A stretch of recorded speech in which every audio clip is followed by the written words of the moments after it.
ఇప్పుడు తులారాశి ఫలితాలు తెలుసుకుందాము. తులారాశిలో చిత్తా నక్షత్రం 3, 4 పాదాలు ఉంటాయి. స్వాతి నక్షత్రం 4 పాదాలు, విశాఖ నక్షత్రం 1, 2, 3 పాదాలు ఉంటాయి. ఈ రాశి వారికి, తులారాశి వారికి ఆదాయం 2, ఖర్చు 8, రాజపూజ్యత 1, అవమానం 5గా ఉంది. ఈ రాశి వారికి ఉద్యోగ, వ్యాపార లేదా ఇతర రంగాల్లో వారికి చాలా అనుకూలంగా ఉంది.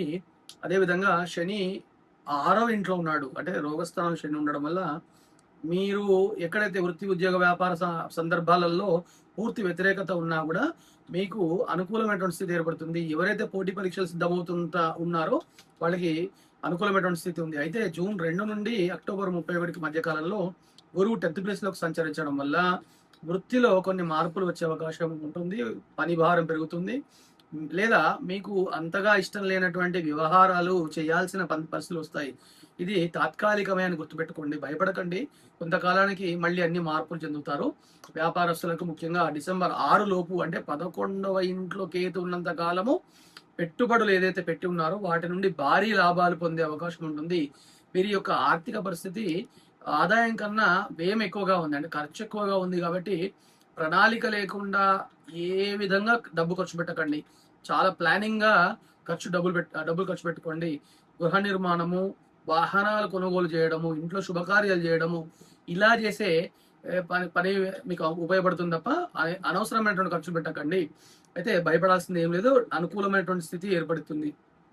జూన్ 2 నుండి 9 గురువు, అదేవిధంగా అక్టోబర్ 31 నుండి జనవరి 25 వరకు లాభస్థానంలోకి గురువు వచ్చేస్తాడు. కాబట్టి గురు సంచారం అవడం వల్ల మీకు ఎక్కడనో ఒక చోటు నుండి ఏదో సమయానికి, అంటే మీరు అనుకున్న సమయానికి ధనం అంది పాత బాకీలన్నీ కూడా వసూలయ్యే అవకాశాలు ఉంటాయి.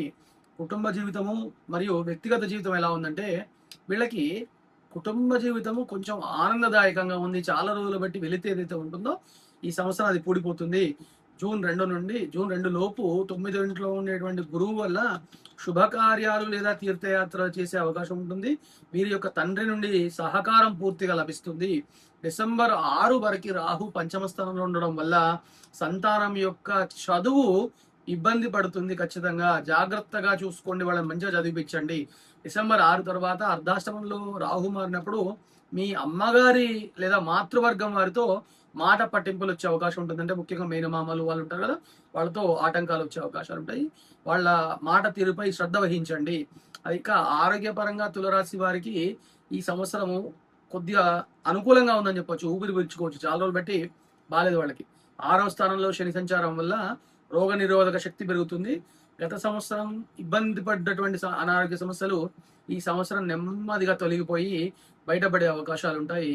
అయితే శారీరకంగా దృఢత్వం పెరుగుతుంది. కానీ డిసెంబర్ 4 తర్వాత రాహు అర్ధాశ్రమంలో ప్రవేశించినప్పుడు మాత్రం మీకు ఛాతీ సంబంధమైనటువంటి సమస్యలు, గ్యాస్ట్రిక్ సంబంధమైనటువంటి సమస్యలు వచ్చే అవకాశాలు ఉంటాయి.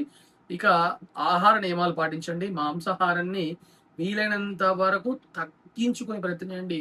మద్యము, మాంసము ఈ 2 కూడా తగ్గించుకునే ప్రయత్నాలు చేయండి. ఈ సంవత్సరము కొన్ని రెమెడీస్ చెప్తాను. ఈ రెమెడీస్ వల్ల వారి యొక్క ఆరోగ్య సమస్యలు తగ్గి లేదా ఇతరత్ర ఇబ్బందులు తగ్గి అనుకూలమైనటువంటి పరిస్థితులు ఏర్పడే అవకాశం ఉంటుంది.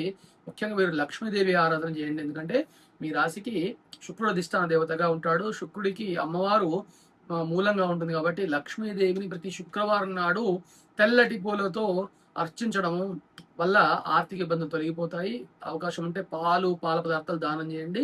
అదేవిధంగా దక్షిణామూర్తి యొక్క పూజ చేస్తుండండి. జూన్ 2 నుండి అక్టోబర్ 31 తారీఖు వరకు గురువు బలం పెంచుకోవడానికి, వృత్తిలో ఒత్తిడి తగ్గడానికి దక్షిణామూర్తికి పసుపు రంగు పూలతో పూజ చేసే ప్రయత్నం చేయండి. అదేవిధంగా దుర్గాదేవి యొక్క ఆరాధన డిసెంబర్ 6 తర్వాత ప్రారంభించండి.